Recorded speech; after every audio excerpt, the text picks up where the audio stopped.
الحمدللہ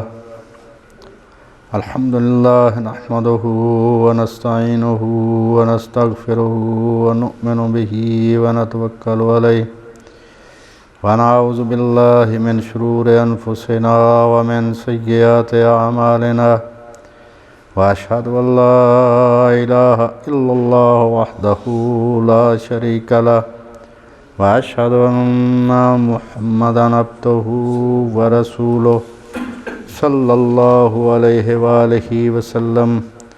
اعوذ باللہ من الشیطان الرجیم، بسم اللہ الرحمن الرحیم۔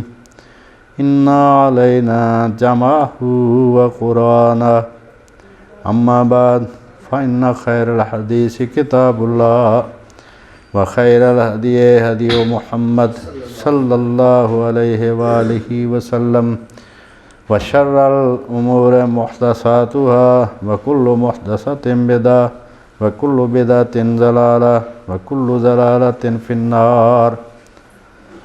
سورہ القیامہ 75 نمبر سورت، اس کی آیت نمبر 17 میں نے پڑھی ہے۔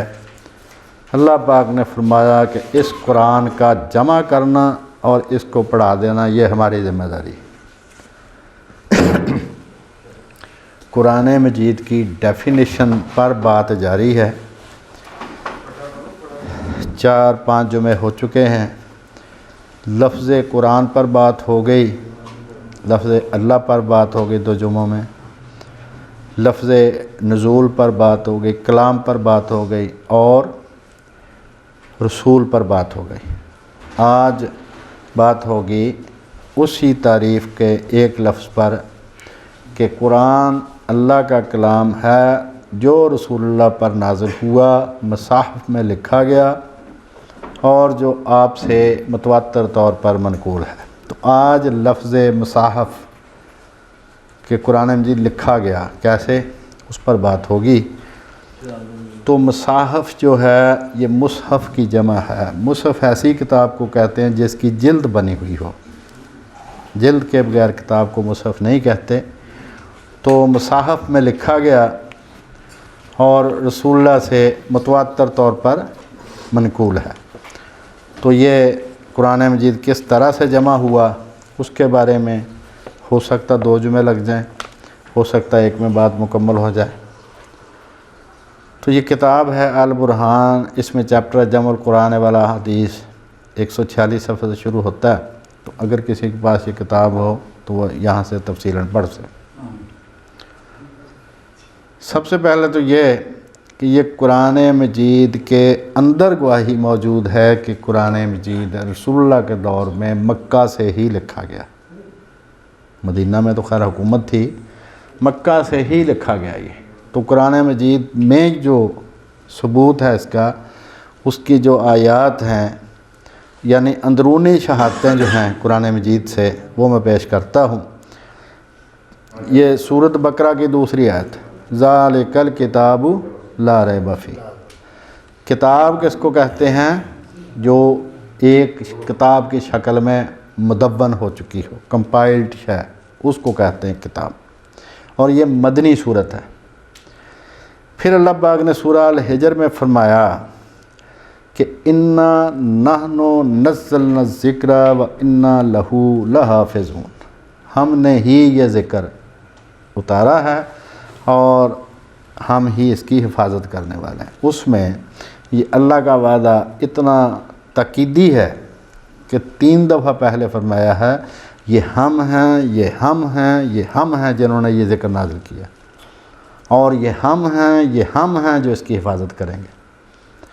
یہ ہے سورہ حجر 15 نمبر سورت کی 9 نمبر آیت۔ اس میں متن کی حفاظت کا بھی وعدہ کیا گیا، معنی کی حفاظت کا بھی وعدہ کیا گیا۔ یہ مکی صورت ہے۔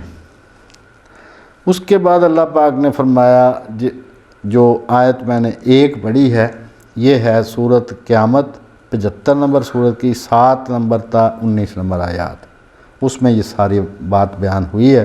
میں نے اس میں سے صرف ایک حصہ پڑھا تھا۔ اللہ پاک نے فرمایا بے شک ہمارے ذمہ ہے اس کو جمع کرنا اور اس کو سنانا۔ تو جب ہم سنا چکیں تو اس سنانے میں پیروی کرو، جب ہم بات کر رہے ہوں تو آپ چپ کر کے سنتے رہیں۔ بے شک ہمارے ہی ذمہ ہے اس کی وضاحت کرنا، یعنی اللہ پاک نے فرمایا کہ اس کا متن اور معنی دونوں ہی محفوظ رہیں گے، یہ ہمارا وعدہ ہے اور یہ ہماری ذمہ داری ہے، اپنے اوپر لے لی اللہ پاک۔ اور یہ سورہ قیامت بھی مکی صورت ہے۔ سورہ طور یہ مکی صورت ہے، 52 نمبر صورت ہے، اس کی 2 اور 3 نمبر آیت میں اللہ پاک نے فرمایا یہ کتاب ہے لکھے ہوئے اوراق میں، ورقے کی جمع ہے، صفحے کی جمع ہے اوراق، ریٹن پیجز، کہ یہ کتاب ہے لکھے ہوئے اوراق میں، یعنی مکہ سے ہی قرآن مجید لکھا جا رہا تھا۔ آگے سورہ عنکبوت یہ بھی مکی سورہ ہے۔ اللہ پاک نے فرمایا بلکہ یہ تو کھلی ہوئی آیات ہیں ان لوگوں کے سینہ میں جن کو علم عطا ہوا ہے، یعنی اس آیت میں سورہ عنکبوت جو 29 نمبر صورت ہے، 49 نمبر آیت ہے اس کی، اللہ پاک نے قرآن مجید کے نزول کے دور میں اس کے لکھنے جانے کے ساتھ ساتھ، لکھے جانے کے ساتھ ساتھ، یعنی کتابت کے ساتھ ساتھ اس کے حفظ کا بھی بیان فرما دیا کہ یہ لکھی بھی جا رہی ہے اور زبانیں یاد بھی کی جا رہی۔ سورہ آل عمران مدنی صورت ہے، تیسری صورت، 113 نمبر آیت۔ اللہ پاک نے ان اہل کتاب کا ذکر فرمایا جو ایمان لے آئے تھے، ان کے بارے میں فرمایا کہ سب اہل کتاب برابر نہیں ہیں، ان میں سے ایک گروہ عہد پر قائم ہے۔ عہد کیا تھا کہ جب بھی تیرا کوئی نبی آئے گا ہم اس کو مانیں گے، ہم اپنے قومی نبی تک محدود نہیں رہیں گے۔ تو فرمایا سب اہل کتاب برابر نہیں ہیں، ان میں سے ایک گروہ عہد پر قائم ہے۔ یہ گروہ کون سا؟ یہ رات کے وقتوں میں اللہ کی آیات کی تلاوت اور سجدہ کرتے ہیں، یعنی یہ وہ لوگ ہیں جو بوقت تہجد قرآن مجید پڑھتے ہیں۔ اس کے بعد فرمایا سورہ واقعہ ہے، یہ مکی صورت ہے، 56 نمبر صورت ہے، 77 تا 79 نمبر آیت ہے اس کی۔ اللہ پاک نے فرمایا بے شک یہ ایک باعزت قرآن ہے، یہ ایک محفوظ کتاب ہے اور اس کو صرف پاک لوگ ہاتھ لگاتے ہیں، یعنی اس کو چھونے کے لیے باوضو ہونا چاہیے۔ سورہ مزمل یہ بھی مکی صورت ہے، 73 نمبر صورت کی 20 نمبر آیت میں اللہ پاک نے فرمایا تو جتنا آسانی سے ہو سکے اتنا ہی قرآن پڑھ لیا کرو، یعنی قرآن کسی جگہ لکھا ہوا تھا، یاد بھی تھا، لکھا ہوا بھی تھا، تبھی اس پر لفظ قرآن بولا گیا، تو فرمایا کہ جتنا آسانی سے پڑھ سکو اتنا قرآن پڑھ لیا کرو۔ تو اس سے کیا ثابت ہوتا ہے کہ مکی دور کی ابتدا ہی سے قرآن مجید لکھا جا رہا تھا۔ سورہ عبس و تولی 80 نمبر صورت ہے، 11 تا 16 نمبر آیت ہے، یہ بھی مکی صورت ہے۔ اللہ پاک نے فرمایا ہرگز نہیں، یہ تو یاد دہانی ہے، تو جو چاہے اس سے یاد دہانی حاصل کرے، لائق تعظیم، بلند یعنی اونچی شان والے اور پاکیزہ صحیفوں میں جس شکل میں قرآن مجید لکھا گیا تھا اس کے لیے فرمایا کہ یہ عزت کے لائق، اونچی شان والے اور پاکیزہ صحیفوں میں ہے، معزز اور باوفا کاتبوں کے ہاتھ میں، یعنی وہ کاتب ایسے نہیں ہیں جو اس میں کوئی ہیرا پھیری کریں، وہ عزت دار بھی ہیں اور وفادار بھی ہیں، ان کے ہاتھوں میں ہے یہ قرآن مجید۔ یہ مکی صورت ہے۔ سورہ بنی اسرائیل یہ بھی مکی صورت ہے، فرمایا 17 نمبر صورت ہے، 106 نمبر آیت ہے، اور قرآن کو ہم نے اس لیے تھوڑا تھوڑا نازل کیا ہے تاکہ تم اس کو لوگوں کو ٹھہر ٹھہر کر سناؤ، اور ہم نے اس کو نہایت اہتمام سے اتارا ہے۔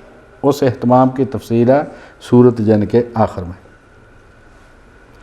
کہ جب قرآن مجید کا نزول شروع ہوا تو آسمانوں پر پہرے لگا دیے گئے، جب وہ تو مستقل پہرا تو الگ تھا، جب وحی نازل ہوتی تھی اس وقت وہاں سے لے کر زمین تک پہرے ہوتے تھے، اور جب تک رسول اللہ یاد کر کے آگے نہیں پہنچا دیتے تھے اور لوگوں کو بھی یاد نہیں ہو جاتا تھا، پھیل نہیں جاتا تھا لوگوں میں، تب تک وہ پہرا نہیں ہٹایا جاتا تھا۔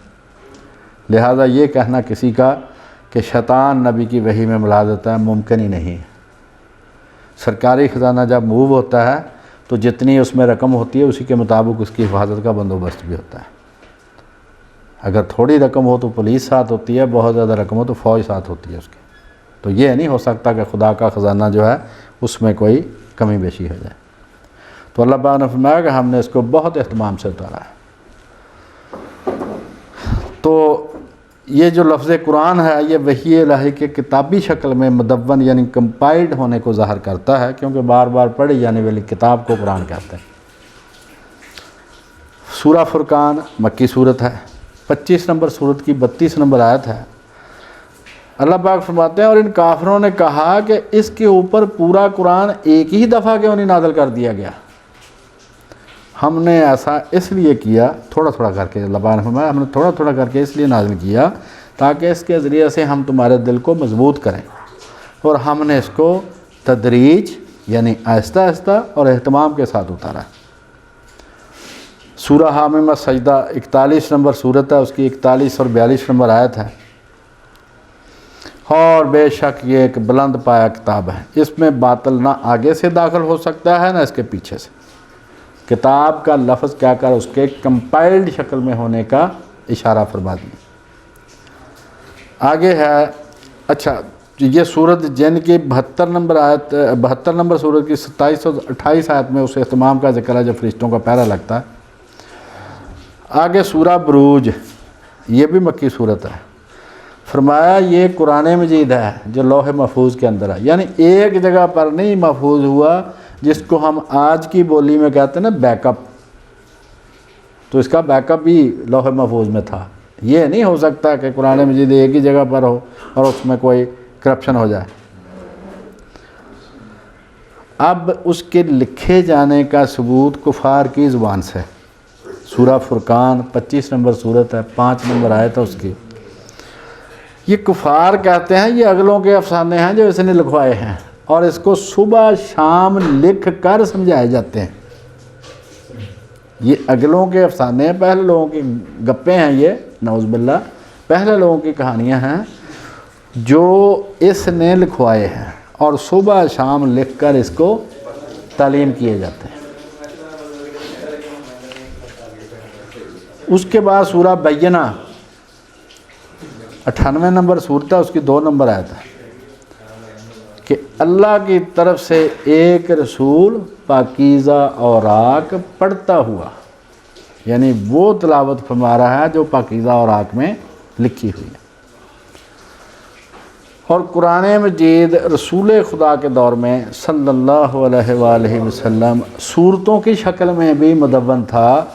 اس کا ذکر خود قرآن مجید ہی کی صورتوں میں ہے۔ یہ سورت بقرہ 2 نمبر صورت کی 23 نمبر آیت میں ہے، سورت توبہ 9 نمبر صورت کی 64 تا 86 نمبر آیت میں ہے، 124 نمبر آیت میں، 128 نمبر آیت میں ہے، سورہ یونس 10 نمبر صورت ہے، اس کی 38 نمبر آیت میں ہے، سورہ نور 24 نمبر صورت ہے، اس کی 1 نمبر آیت میں، اور سورہ محمد 48 نمبر صورت کی 20 نمبر آیت میں، اور سورہ ہود 11 نمبر صورت کی 13 نمبر آیت میں موجود ہے کہ قرآن مجید صورتوں کی شکل میں رسول اللہ کے دور میں ہی موجود تھا۔ اسی لیے تو چیلنج بھی دیا تھا نا کہ اس طرح سے ایک صورت ہی بنا کے لے آؤ۔ اب سورہ نساء 4 نمبر صورت کی 127 نمبر آیت، اس میں فرمایا کہ اور اس حکم کے بارے میں جو تمہیں کتاب میں ان عورتوں کے یتیم بچوں کے بارے میں دیا جا رہا ہے، یعنی لفظ کتاب کیا کرے کہ مدون مسودہ کمپائلڈ بک کی طرف اشارہ فرمایا کہ یہ ایک کمپائلڈ بک کی شکل میں۔ سورہ الحج 22 نمبر صورت ہے، 30 نمبر آیت ہے، اور تمہارے لیے جو جانور حرام ٹھہرائے جاتے ہیں سوائے ان کے جو تمہیں پڑھ کر سنا دیے جاتے ہیں۔ پڑھ کر سنا کہاں سے؟ لکھی ہوئی چیز سے۔ اور ہم نے ان کے لیے کلام کے تسلسل کو قائم رکھا تاکہ وہ نصیحت حاصل کریں۔ سورہ قصص 28 نمبر صورت اور 51 نمبر۔ اس سے قرآن مجید کے حسن ترتیب کی طرف اشارہ فرمایا کہ اس کی ترتیب ایسی ہے کہ اس سے آدمی کو نصیحت حاصل ہوتی ہے۔ اس دور میں لوگ کتابیں لکھتے تھے جن کی طرف سورت بقرہ 2 نمبر صورت کی 79 نمبر آیت میں بھی اشارہ، اور قرآن مجید میں بار بار وہ لفظ استعمال ہوئے ہیں جو کتاب لکھنے کے لیے استعمال ہوتے تھے: صحیفہ، قلم، صحف، الواح، مداد، روشنائی، اسفار، کتب۔ یہ ساری چیزیں وہ ہیں جن سے پتہ چلتا کہ اس دور میں لوگ لکھنے پڑھنے والے بھی تھے۔ اب آگے اس کی ترتیب آیات کہ قرآن مجید کی جو آیات ہیں موجودہ شکل میں، ان کی جو موجودہ ترتیب ہے یہ کیسے لگی۔ مسند احمد کی حدیث ہے، مستدرک میں ہے، شرح ابو داؤد اور معبود میں بھی ہے کہ جب کوئی آیت نازل ہوتی تو حضور صلی اللہ علیہ وآلہ وسلم کاتب کو بلا کر فرماتے کہ اس آیت کو فلاں صورت میں فلاں جگہ پر لکھو، جیسا کہ حضرت جبریل آپ کو کہتے تھے کہ اللہ نے کہا کہ اس آیت کو فلاں آیت کے بعد فلاں صورت میں لکھنا۔ یہ ترتیب اللہ تعالیٰ کی طرف سے ہی بتائی جاتی تھی، اور یہ سورۃ نجم 53 نمبر سورت کی تیسری اور چوتھی آیت سے ثابت ہے کہ دینی معاملات میں وما ینطق عن الہویٰ، اپنی مرضی سے حضور نہیں بولتے تھے، جو رہنمائی ملتی وہی آگے پہنچا دیتے تھے۔ ابن عباس رضی اللہ تعالیٰ عنہ سے روایت ہے کہ جب آیت نمبر 281 سورۃ البقرہ کی نازل ہوئی تو حضرت جبریل علیہ السلام نے کہا کہ اس کو سورۃ البقرہ کی آیت نمبر 280 کے بعد لکھوائیے۔ مطلب یہ کہ یہ ترتیب جو ہے یہ اللہ تعالیٰ کی طرف سے ہی بتائی گئی تھی۔ اور ابو داؤد کی حدیث نمبر 738 ہے، مشکات کی حدیث نمبر 2218 ہے، اور المعبود جلد نمبر 1 288 ہے صفحہ۔ جب بسم اللہ اترتی تو رسول اللہ کو اس صورت کے مکمل ہونے کا علم ہوتا، کہ جب بسم اللہ نازل ہوتی تو اس کا مطلب پچھلی صورت مکمل ہو گئی ہے، اب یہاں سے نئی صورت شروع ہو گئی۔ حضور علیہ الصلوۃ والسلام خود لکھنا پڑھنا نہیں جانتے تھے۔ سورہ عنکبوت 29 نمبر صورت کی 48 نمبر آیت میں یہ بات ہے کہ آپ لکھنا پڑھنا نہیں جانتے تھے۔ آپ کے کئی کاتبان وحی تھے، بعض نے 22 نام بتائے ہیں۔ تو حضرت ضیاء الرحمن جو مدینہ میں فوت ہوئے ہیں کہ 2 سال پہلے، ہندو سے مسلمان ہوئے تھے، اور انہوں نے پوری دنیا کی کتابوں سے صحیح احادیث کا مجموعہ الگ سے انہوں نے تیار کیا ہے، مطلب خدمت وہ کی ہے جو کمال کی۔ ان کے خیال میں 45 کاتبان وحی تھے۔ تو یہ بہرحال ریسرچ کا موضوع ہے، اگر کوئی ریسرچ اس پر کرنا چاہے تو 22 کاتبان وحی تو سب کو پتہ بھی تھے۔ وہ کہتے ہیں کہ حضرت حنظلہ ابن ربیع تمام کاتبوں کے انچارج اور نائب تھے۔ حضور خود پڑھوا کر سنتے، اگر کوئی حرف یا نقطہ رہ جاتا تو درست کروا دیتے۔ مجموعہ الزوائد پہلی جلد صفحہ 60، پھر لوگوں میں اشاعت کرتے۔ کاتبان وحی کہتے ہیں کہ ہم حضور کے پاس بیٹھ کر چمڑے کے ٹکڑے پر لکھا کرتے تھے، جس کو انگریزی میں پارچمنٹ کہتے ہیں، اور یہ چمڑے کے پتلی سلائسز کاٹی ہوتی تھی، باریک چمڑا ہوتا جس پر بادشاہ اپنے فرمان لکھتے تھے، اپنا ریکارڈ لکھتے تھے، جو اس دور کا رواج تھا۔ صورتوں کی ترتیب، آخری رمضان میں جبریل علیہ السلام نے رسول اللہ کو 2 بار ریوائز کرایا پورا قرآن مجید۔ اس سے پہلے ہر سال ایک دفعہ ہوتا تھا، یعنی اسی ترتیب سے کہ ایک کے بعد دوسری صورت، تیسری صورت، اس طرح ریوائز کرتے تھے کہ شروع سے آخر تک۔ لہذا یہ صورتوں کی ترتیب جو ہے ٹوٹل قرآن مجید کی، یہ بھی اللہ تعالیٰ کی ہی بتائی ہوئی ہے۔ صورتوں کے نام خود حضور علیہ السلام سے اور صحابہ سے مروی ہیں۔ بخاری کتاب فضائل القرآن ہے، ابو داؤد کی کتاب الصلاۃ ہے، ترمذی کی ابواب الجمعہ ہے، بخاری کی کتاب التفسیر ہے، بخاری کی کتاب الصلاۃ ہے، کتاب الاذان ہے۔ اس میں وہ روایات ہیں جن سے پتہ چلتا ہے کہ ان کے نام خود رسول اللہ نے رکھے، جیسے حامیم السجدہ، الف لام میم البقرہ، اس طرح صورتوں کے نام تھے۔ لہذا یہ جو حروف مقطعات ہیں یہ بھی صورتوں کے نام ہیں کہ یہ صورت الف لام ہے، الف لام میم ہے۔ اچھا، بیرونی شاتیں یہ تھیں، میں نے تقریباً آپ کے سامنے یہ 19 اور 20 میں نے آیات پیش کی، جن سے پتہ چلتا ہے کہ قرآن مجید کے اندر سے ہمیں یہ ثبوت ملتا ہے قرآن مجید مکی دور سے لے کر آخر تک ترتیب سے لکھا جا رہا تھا، اور حفظ بھی کیا جا رہا تھا۔ اب ہیں بیرونی اشاعتیں قرآن مجید کے علاوہ۔ بخاری حدیث نمبر 4998، کتاب فضائل القرآن۔ ہر سال رسول کریم علیہ الصلوۃ والسلام کو قرآن مجید ایک بار سنایا جاتا تھا اور وفات کے سال 2 بار سنایا گیا، یعنی ترتیب سے تھا تو ہی روائز ہوتا تھا۔ ابو داؤد حدیث نمبر 1393، حضور علیہ الصلوۃ والسلام سے ایک وفد ملنے کے لیے آیا بنی ثقیف کا، تو آپ علیہ السلام تھوڑی تاخیر سے باہر نکلے، تو آپ نے ان سے کہا کہ بھئی میں اس لیے تھوڑا لیٹ ہو گیا کہ میں قرآن مجید کی منزل پڑھ رہا تھا، تو میں نے اسے نامکمل چھوڑنا مناسب نہیں سمجھا۔ اس کا مطلب ہے کہ قرآن مجید کی منزلیں بھی ساتھ جو ہیں یہ بھی طے شدہ ہیں۔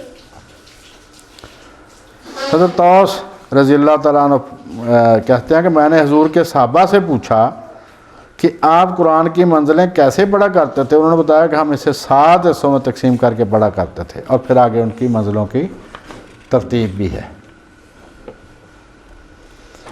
یہ جو حضرت طوس ہیں یہ خود صحابی بنو ثقیف کے وفد میں شامل تھے جو رسول اللہ سے ملنے کے لیے آیا تھا۔ خود رسول اللہ کو تلاوت قرآن کا حکم تھا۔ سورہ عنکبوت 29 نمبر سورت کی 45 نمبر آیت۔ جس ترتیب سے آج قرآن مجید پڑھا جا رہا ہے اسی ترتیب سے خود رسول اللہ بھی پڑھتے تھے۔ حضرت زید بن ثابت، دوسرے بزرگ سارے آخری دورہ قرآن میں یہ حضرت زید بن ثابت حاضر تھے جب حضرت جبریل نے رسول اللہ کے ساتھ پورا قرآن مجید آخری سال 2 دفعہ روائز کیا، تو یہ حضرت زید بن ثابت ہے اس موقع پر وہاں پر موجود تھا۔ حضرت زید رضی اللہ تعالیٰ عنہ نے آخری دور نبوت میں اپنا لکھا ہوا قرآن حضور پر پیش کیا، سنایا، جو ہمارے موجودہ قرآن مجید کے مطابق تھا، اور انہوں نے حضرت عمر کے لیے بھی ایک نسخہ لکھا تھا۔ ابن الحجر فتح الباری 9 نمبر جلد 16 نمبر صفحہ۔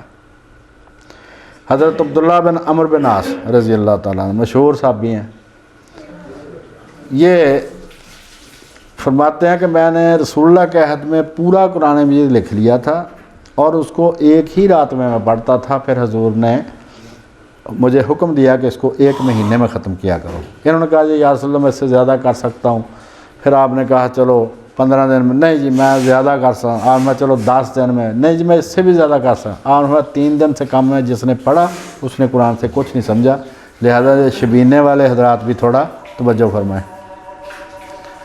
3 دن سے کم میں حضور نے فرمایا کہ جو پڑھے گا اس کو کچھ نہیں سمجھ آئے گی۔ تو یہ 10 سپارے روز کے پڑھا کرتے تھے، تو جب آپ بوڑھے ہوگا تو اس وقت کہا کرتے تھے کہ کاش میں حضور کی بات مان لیتا کہ 1 سپارہ روز کا۔ تو حضرت عبداللہ بن عمرو بن عاص کہتے کہ میں نے عہد نبوی میں سارا قرآن مجید جمع کیا تھا۔ اس کے مختلف حوالے ہیں، نسائی میں، مسند احمد میں، فتح الباری۔ اس سے قرآن مجید کی ایک خاص ترتیب بھی ثابت ہوتی ہے۔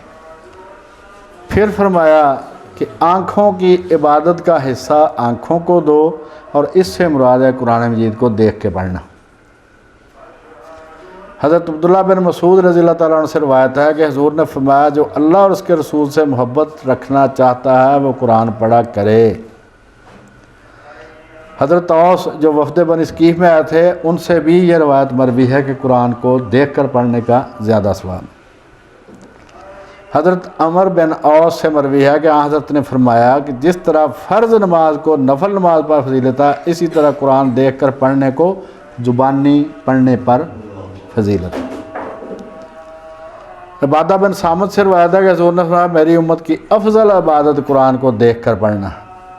حضرت ابن عباس سے بھی یہی ایسی ہی روایت ہے۔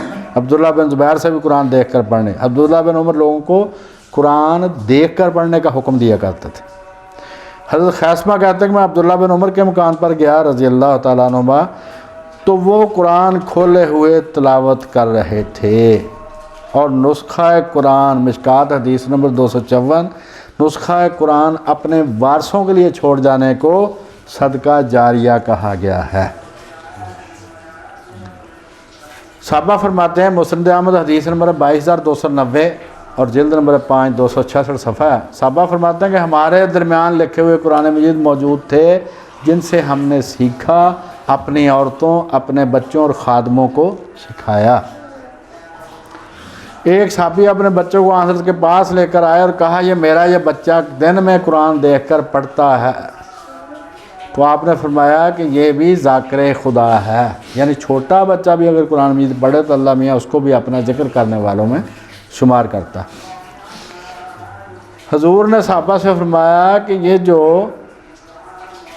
تمہارے گھروں میں قرآن کے نسخے لکھے ہوئے موجود ہیں، ان کی وجہ سے تم حفظ کرنا نہ چھوڑ دینا، یعنی قرآن مجید کی ابتدا اور بنیاد جو ہے وہ حفظ ہے۔ یمن والوں کو حضرت عمر بن حزم صحابی کے ذریعے جو احکام حضور نے لکھوا کر بجائے تھے، ان میں سے ایک یہ بھی تھا کہ قرآن کو سوائے پاک آدمی کے کوئی نہ چھوئے، نہ پاک آدمی اس کو ہاتھ نہ لگائیں۔ بخاری کی حدیث نمبر ہے 2990، ابن عمر رضی اللہ تعالیٰ عنہ سے روایت ہے کہ حضور نے قرآن کا نسخہ دشمن کے علاقے میں لے جانے سے منع کیا، لکھا ہوا تھا ہی تو منع کیا نا۔ فتح الباری چھٹی جلد 133 134 صفحہ مسند احمد کی حدیث کے حوالہ سے، اور مسلم شریف کی حدیث نمبر ہے 4839، حضور نے قرآن لے کر دشمن کے علاقہ میں سفر کرنے سے منع کیا، اور اس کے بعد جنگ میں یہ قرآن لے کر جانے سے منع کیا کہ وہاں پر جنگ ہونی، ہو سکتا ہے کوئی شکست ہو یا فتح ہو، یہ اللہ کو پتہ ہے۔ تو اس طرح یہ جو آخری بات بخاری کی حدیث نمبر ہے 5019 5019، کتاب ہے فضائل القرآن، حضور علیہ السلام قرآن مجید کو مکمل لکھوا کر لکڑی کی تختیوں کی جلد کروا کر چھوڑ کے گئے تھے۔ ابن حجر کہتے ہیں کہ قرآن مجید چمڑے کے ٹکڑوں پر لکھا ہوا تھا اور لکڑی کی تختیاں دونوں طرف تھیں۔ صحیح مسلم میں ام یعقوب رضی اللہ عنہا سے روایت ہے کہ میں نے قرآن مجید پڑھا تھا جو دو تختیوں کے درمیان تھا۔ یہ ہے مسلم شریف کی حدیث ہے 5573۔ اسی نسخہ کی طرف اشارہ کرتے ہوئے حضور نے فرمایا تھا کہ میں تم میں دو چیزیں چھوڑ کر جا رہا ہوں، ان کے ہوتے ہوئے تم گمراہ نہیں ہوگے، ایک یہ قرآن مجید ہے، دوسری میری سنت ہے۔ بخاری میں حضرت انس سے روایت ہے، حدیث نمبر 3810، کہ عہد نبوی میں 4 انصاریوں نے قرآن مجید جمع کیا تھا، حضرت ابی، حضرت معاذ، حضرت زید بن ثابت اور ابو زید۔ انصاریوں کی بات ہو رہی ہے، مہاجرین کی بات نہیں ہو رہی۔ تو باقی انشاءاللہ دلائل اگیجو میں یہ ہے کہ قرآن مجید کی جو تعریف ہے، ڈیفینیشن ہے، اس کا جو ایک لفظ ہے مصاحف میں لکھا گیا، مصحف کی جمع ہے، مصحف کہتے ہیں ایسی کتاب کو جس کی جلد بنی ہوئی ہو، تو قرآن مجید کا جو ڈیفینیشن ہے اس کا ایک لفظ مصاحف میں لکھا گیا، اس کی آدھی بات آج ہوگی، آدھی انشاءاللہ اگلے جمعہ ہوگی۔ اللہ تعالیٰ سے دعا ہے کہ اللہ پاک قبول فرمائے۔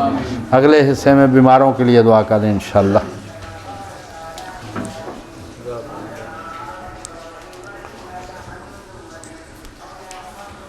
الحمدللہ رب العالمین الرحمن الرحیم، اللہم صلی علی محمد وعلی آل محمد وبارک وسلم وعلی سائر الانبیاء والمرسلین صلاۃ اللہ یحصیہا اللہ لا الہ الا انت سبحانک انی کنت من الظالمین۔ ربنا اغفر لی ولوالدی وللمؤمنین یوم یقوم الحساب، رب ارحمہما کما ربیانی صغیرا۔ اللہم انت الشافی لا شفاء الا شفاؤک شفاء لا یغادر سقما۔ ربنا آتنا فی الدنیا حسنۃ وفی الآخرۃ حسنۃ وقنا عذاب النار۔ یا غیاثنا عند کل کربہ، یا معاذنا عند کل شدہ، یا مجیبنا عند کل دعوہ، یا مونسنا عند کل وحشہ، و یا رجاءنا حین تنقطع حیلتنا۔ صلی وسلم وبارک دائما علی سیدنا محمد المصطفیٰ وعلی آلہ وصحبہ والحمد للہ اول و آخر۔